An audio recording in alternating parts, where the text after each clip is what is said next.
last time Alabama entered the Iron Bowl with 2 losses was way back in 2010, and it was an all-timer with Cam Newton leading Auburn back from 24 down on their way to a national title. That's also the last time Auburn won in Tuscaloosa, and they've fired 3 head coaches since. Gene Chizik, Gus Malzahn, and now Brian Harsin, who was let go after a 3-5 start this season. Former Tiger great Cadillac Williams was named interim head coach, thought of only as a placeholder. But who knows what could change if he leads the Tigers to a win over the Tide. Nick Saban won his first national title when Cadillac was starring in the Auburn backfield. Saban has won 6 more with Alabama, but after 15 years, there's now some uncertainty about whether the dynasty and the dominance might be coming to an end. This is one of the biggest ones, and it means a lot to a lot of people in our state. It means a lot to us, our players, and our fans, and we're going to do the best job we can to get ready for this game. It might not have SEC or playoff implications, but it's still the Iron Bowl, and it's on CBS.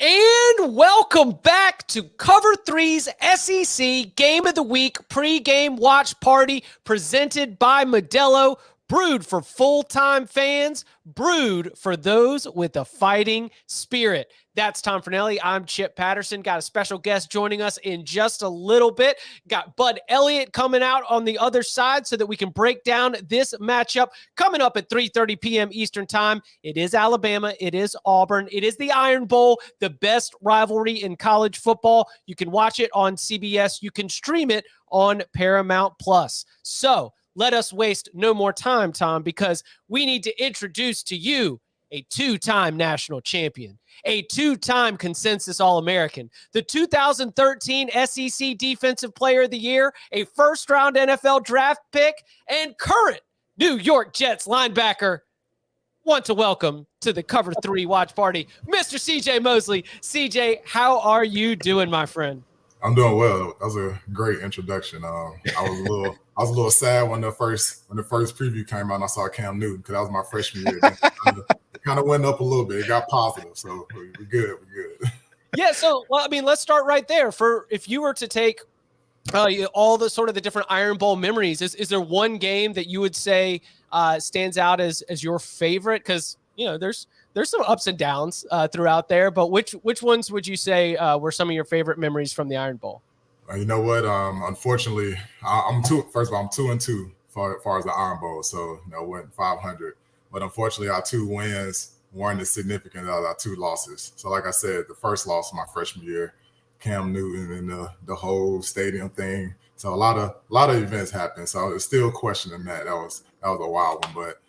As most people know, my senior year, we had the kick 6. So, just got to take it. I was the champion twice, so you gotta honor the losses.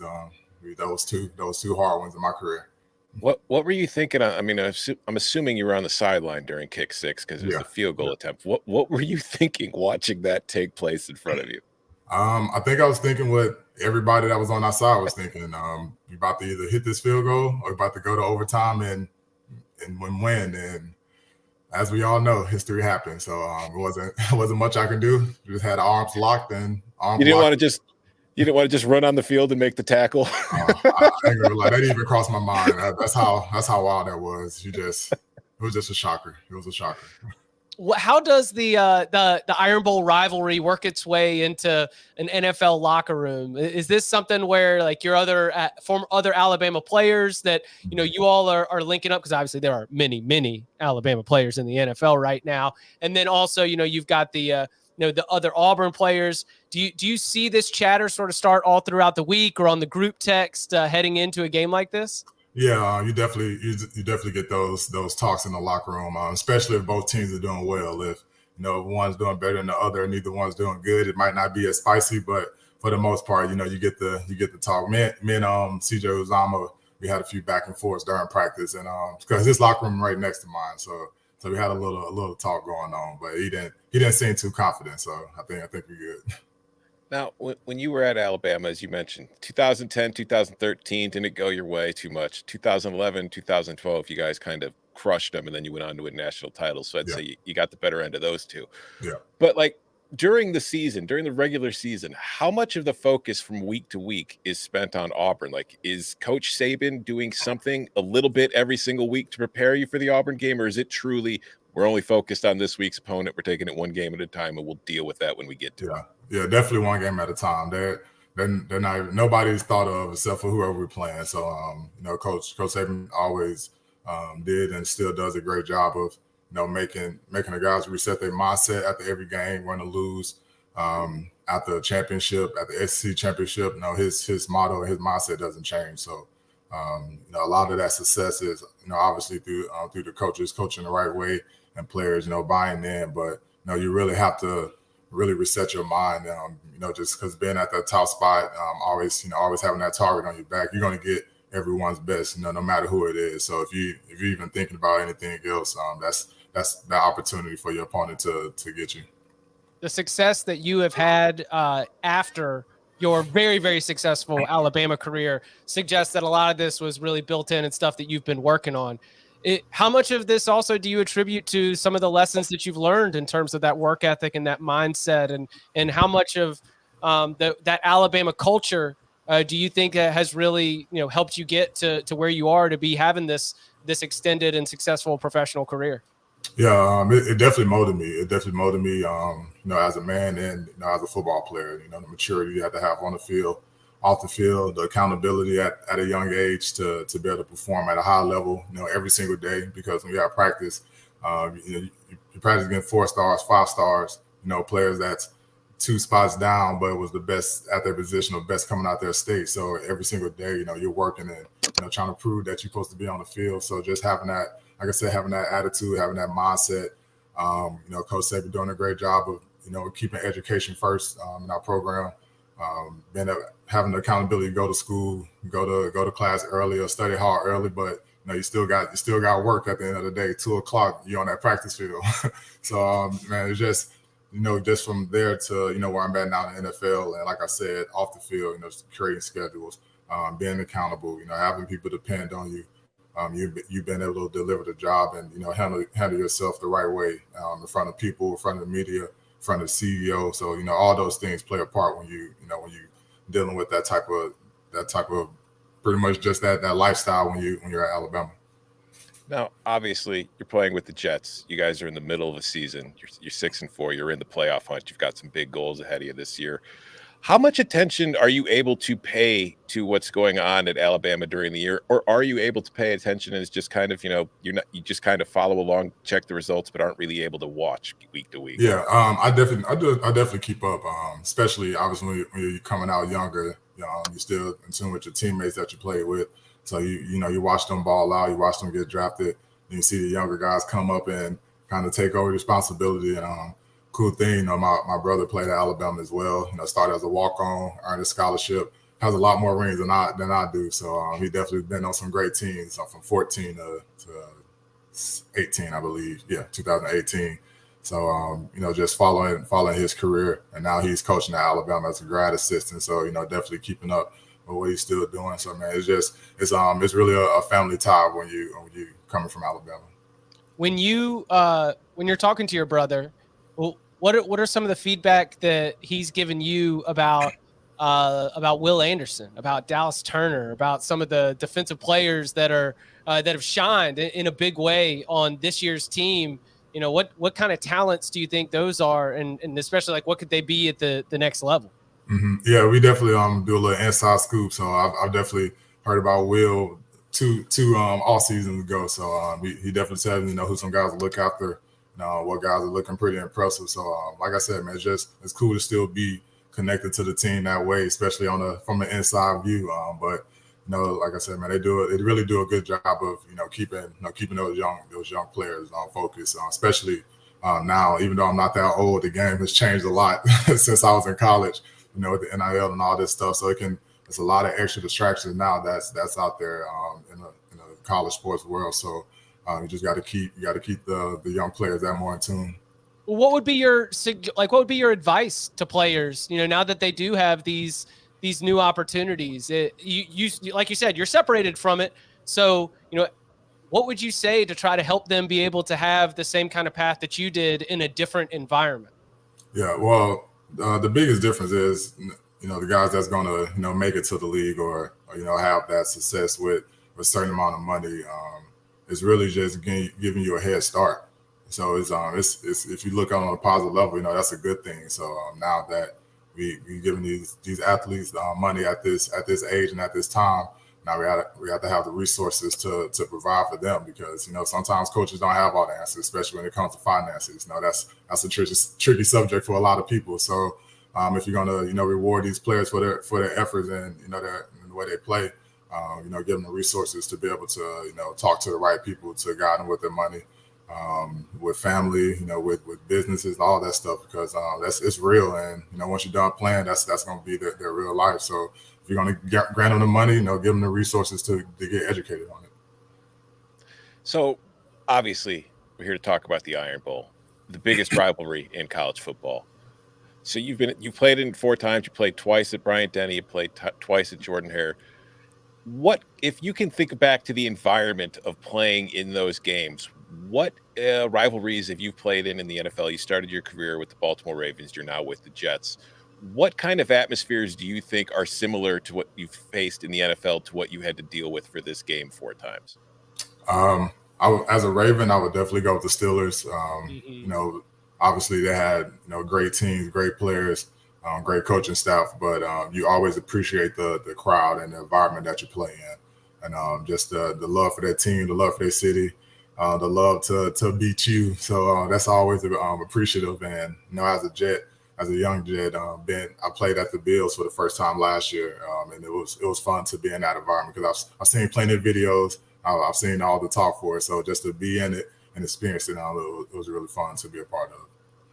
Cold too, very cold, much colder than it was in Alabama for the Iron Bowl, I'm sure. So when you were coming out of high school from Alabama, when was the decision made?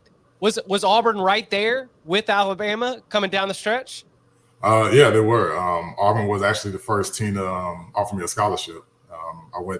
We went there for a 7-on-7 camp, and they offered me on the spot. So weirdly enough, the linebacker coach and my recruiter at the time, Coach James Willis, he ended up going to Alabama. So that's how I ended up getting my scholarship from Alabama, because I guess I wasn't on their list at the time. So it was Alabama, Auburn, and LSU. That was like my top 3 schools. So I took three official visits there, narrowed it down to Alabama and Auburn. And yeah, it took me a while. It wasn't an easy decision, but I've shared this story a couple of times, but my main reason for choosing Alabama, my last official visit to Auburn, I talked to Coach Chizik in his office. So he was going through the rosters on both sides of the ball. So at that time, they had Rolando McClain, Dante Upshaw, Nico Johnson here. So they had some big dogs over there. So he was telling me, like, if you go over here, you probably won't play. You won't play your freshman year, and you have the redshirt out. But if you come here, we'll let you can start, get this. So in my head, I was like, you're pretty much telling me I'm not good enough to go play at Alabama. So I'm gonna go ahead and make this trip over there, And like, memory serves correctly, didn't you play in every game as a freshman in Alabama? Yeah, I didn't start, but I was on the package. I got on the field. Yeah. You still got on the field for every single game. And also, you were still playing at Alabama long after Gene Chizik was no longer coaching at Auburn. So I wonder if he got the first laugh. He did get the championship first, but yes. We good. No hard feelings. Yeah, you've got him beat on rings, right? Like that's all that really matters right there. What do you want to see? This is a unique set of circumstances, right? Like Cadillac Williams is leading this Auburn team. We've got reports now of Auburn potentially zeroing in on Hugh Freeze as the next head coach. There's sort of a lot going on around this Auburn football program, but Alabama's got a lot of pride to play for, right? You're playing at home. It's the Iron Bowl. They're heavy favorites. Like, what do you want to see from the Crimson Tide in this game? I want to see, don't want to be too harsh, but I want to see some violence. Yeah. These past few games, there's been some hard fought battles, but it's time to go out there and just put our foot down, and when we get the lead, just keep going. When you play Auburn, when you play in the Iron Bowl, the record doesn't matter. All those tangible things do not matter. It's all about the intangibles. You got Cadillac, so they already got a little juice going. It's the Iron Bowl. They come to our house. Last time they beat us, it's the story. The story matters. Trust me, the story always matters when it comes to the Iron Bowl. So once you clear all that smoke in the game, man, you just got to go out there and execute your job. So that's what it comes down to. We don't take playing against Auburn for granted, no matter what our record is, no matter what their record is. He is CJ Mosley, a legend of an Alabama linebacker, a current New York Jet, and he's playing Chicago Bears tomorrow. So, CJ, we'll let you get on your way. Thank you so much for your time, and enjoy the Iron Bowl. We really appreciate it, my friend. Thanks so much. Thank you. Thank you, CJ. And this is, of course, the SEC Game of the Week pregame watch party presented by Modelo. It's brewed for full-time fans. It is brewed for those with a fighting spirit. We welcome in our Cover 3 cohort, Bud Elliott, for the remainder of this SEC Game of the Week pregame watch party. Bud, we just mentioned it for a second. I wasn't going to, grill CJ Mosley on grading the Hugh Freeze hire, but I figured that as we set the stage for the Iron Bowl, that's as impactful as anything else. The last 24 hours have featured Lane Kiffin reportedly signing an extension, 8 years, and almost $9 million per year in that deal. Hugh Freeze were apparently getting down to the nitty-gritty on contract details, but they don't want to undercut Cadillac Williams, so they're not going to announce it until after the Iron Bowl. What do you make of the idea that we've landed at this place where Hugh Freeze is, in fact, going to be getting that Auburn job? I mean, I think it's pretty spicy all the way around, right? I mean, when you consider that the new Auburn athletic director is John Cohen, who was the AD at Mississippi State when they had Dan Mullen, when Mississippi State was actively trying to turn in Ole Miss for cheating, right? Like, how are those guys going to work together? Was this actually, assuming it comes to pass, was this actually John Cohen's hire? Who is Freeze going to bring as his coordinators? They're currently losing quite badly to New Mexico State right now at home, but again, that's probably pretty excusable. The one thing I know about Hugh Freeze is that he'll get players. He's always done so, and he'll be creative on offense, and they generally will be a well-coached team.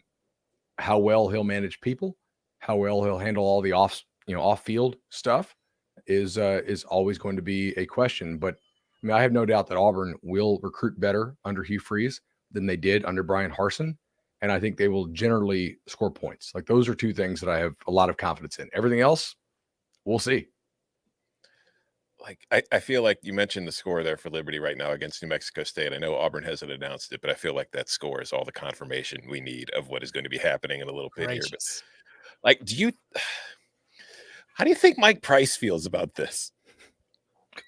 Why? Because he got blacklisted, essentially? Because Mike Price, hired at Alabama, it's fun at a strip club, loses the job. Hugh Freeze, we all remember why he lost the job at Ole Miss, what happened there. Now he's coming back at Auburn. It's just, it is funny to me. It is strange. I think as far as the hire is concerned, like, it could work. We've seen Hugh Freeze had success at Ole Miss, put together some excellent recruiting classes, got that program a couple 10-win seasons, got him to a Sugar Bowl, had plenty of success. We talked about the reason maybe Lane Kiffin was interested in going from Ole Miss to Auburn is that there's a higher ceiling at Auburn than what you can hit maybe at Ole Miss. So I think the same thing would have to apply to what Hugh was doing at Ole Miss to what he might be able to now do at Auburn with, the recruiting with possible NIL, all that kind of stuff. So it is going to be a very interesting hire and a very interesting situation to follow. The chatter in the NIL industry is that Auburn is sitting on a bit of a war chest, but also that Ole Miss may have come up big and really committed to keeping Lane Kiffin there. I think it's also been reported a few places now that to get around the state of Mississippi 4-year government contract rule, the new Lane Kiffin deal will be run through the booster organization, which is obviously a private entity, thus do basically whatever it wants. So, man, really fascinating all the way around. You got to think Auburn's going to be very active in the transfer portal here coming up, as well as on the recruiting scene as early signing day approaches. So what? Oh, go ahead, Tom. No, I was just going to say, you mentioned the transfer portal. You think, like, if you look at Auburn, and a part of what we're going to be previewing for this game today, like, if you look at Hugh Freeze, what he's had success with is quarterbacks. You got to think that's going to be something Auburn's going to be pretty interested in the transfer portal. And there might be some names that, maybe you don't expect who might suddenly find their ways moving to the Plains. Absolutely. Hugh Freeze has always been a guy that's done pretty well with mobile quarterbacks. I'm kind of curious as to what he sees in Robbie Ashford, right? Let's talk about like a raw kid who runs really well, has a good arm, former baseball guy. Accuracy and consistency are occasionally issues. Reading out a defense, occasionally an issue. Not something that Hugh Freeze really asks his quarterbacks to do. In fact, that description is kind of similar to what we had with Malik Willis. Yep. Right. Who left Auburn because he couldn't get the starting job and went to Liberty and then was a top draft pick. So maybe he'll like what he sees in Robbie Ashford. I guess we'll have to see. But my guess is he'll bring in somebody as well. What's the expectation for Robbie Ashford today against Alabama? It's interesting. So obviously Auburn's passing game is terrible. They're bottom 10 in the country. Yeah. Now they do occasionally keep you honest by hitting explosive deep shots, and Ashford throws the deep ball. Okay. But on a down-to-down basis, if you challenge Auburn to consistently complete passes, they have been unable to do so far this year. I mean, they're bottom 10 in the country in passing success rate. So they do run the ball pretty well. And my guess is they try to run it an awful lot and hit some play action shots, some screens, things like that. How honest can they keep Alabama's defense is going to be one of the real key questions here for me. I have no idea what to expect Robbie Ashford, because all week on the podcast, I was talking about how I just don't think Michigan can test Ohio State's weakness in the secondary because of its quarterback. And now all day I've been watching JJ McCarthy dropping bombs on Ohio State. So I'm sure Robbie Ashford's probably going to throw for 350 and 4 touchdowns. Who knows? That's just the way things are going right now. If Alabama busts coverages like this with their safeties quite as much as they're doing, then I expect Robbie Ashford to be able to hit those passes as well. In fact, here is another one which they actually covered. I have it over my shoulder here. Man, I'm starting to expect, based on the way that Ohio State Michigan is going, that anything could happen in this Iron Bowl. Like, and we spend all this time talking about Auburn. Like, what if Alabama actually comes out and looks awesome? What if Clemson loses to South Carolina? What if TCU loses to Iowa State? What if we are having to spend some time on Saturday night based on a really impressive win by the Alabama Crimson Tide, talking about a path to the playoff? You're really going to do this to me? No, I'm not going to do this to you. I was going to say, is CJ still hanging around? Is he gone? We're sure, because come on, Chip. Come on. So what I would like to see from Alabama, and I did pose this question to CJ Mosley, and thank you very much to CJ Mosley for taking some time out of your day to come join us on the SEC Game of the Week pregame watch party presented by Modelo, brewed for full-time fans, brewed for those with a fighting spirit. I would like to see Bryce Young go out in glory. Like, this is, if they're not going to play in the SEC championship game. I don't know if Bryce Young's going to be playing in a bowl game. I don't want to speak for him, but it is very possible that this is the last time that we see a truly elite quarterback talent suit up for the Crimson Tide. I'd like to see him ball out. Is that a simple request? Like, that's all I ask? I don't think that's too much to ask for now. I will say, I think the advantage here, and this is kind of rare to say, is that Alabama's run game might have the advantage here. And it's been not great for most of the season, but McClellan's been running the ball extremely well for those dudes. And Auburn throughout the year has been a pretty solid pass defense in pretty much all the metrics. And they have played some banged up quarterbacks or some flat out bad ones at times, but their run defense has kind of deteriorated over the course of the year.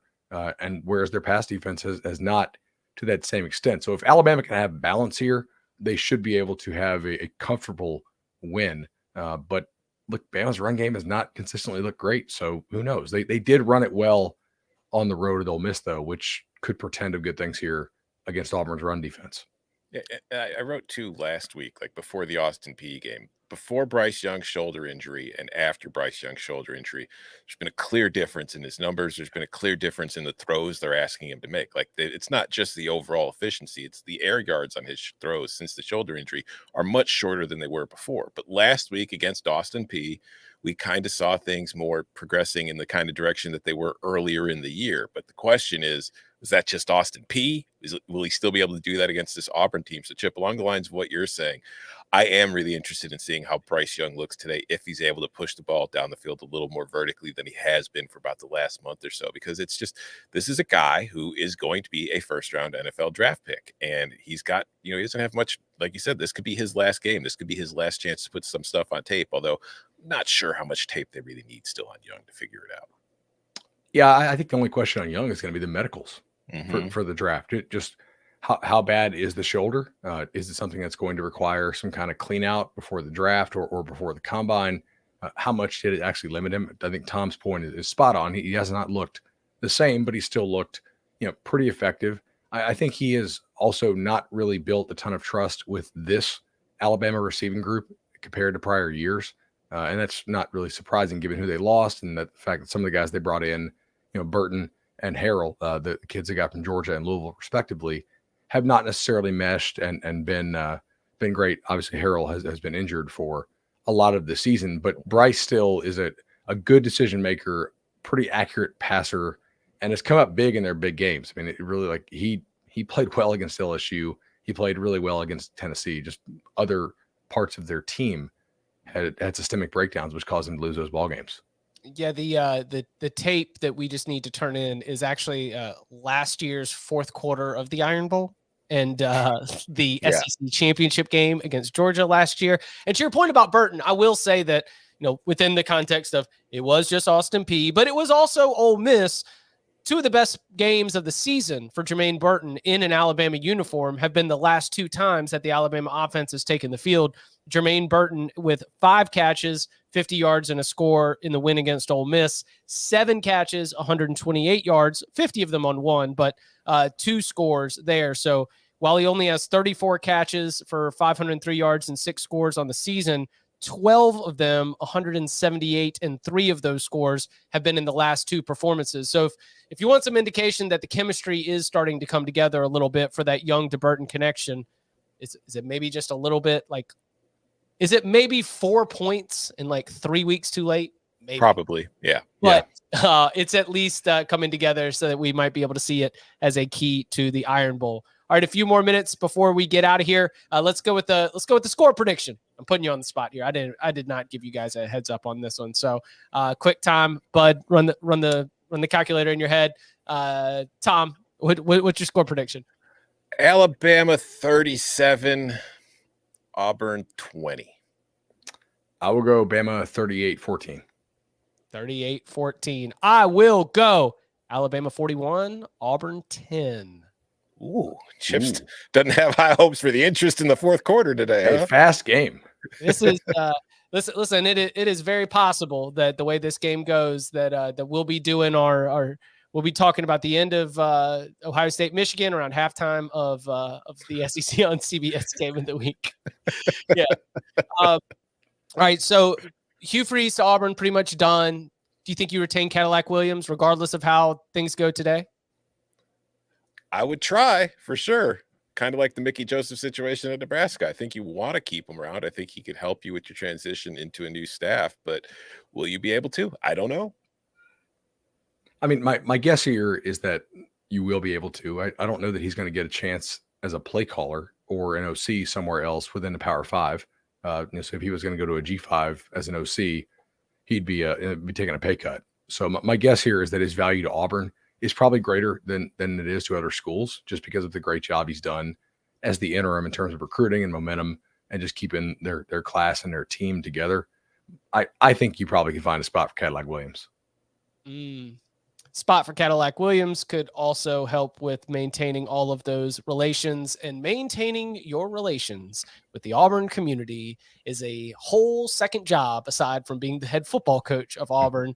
As we know, we love Auburn because of its passion. I swear all of that comes with deep love from my heart. Well, we would like to thank every single one of you for watching the Cover 3 SEC Game of the Week pregame watch party presented by Modelo. Modelo, brewed for full-time fans, brewed for those with a fighting spirit. Our thanks to CJ Mosley, Bud Elliott, Tom Fornelli, I'm Chip Patterson. Gentlemen, thank you very much.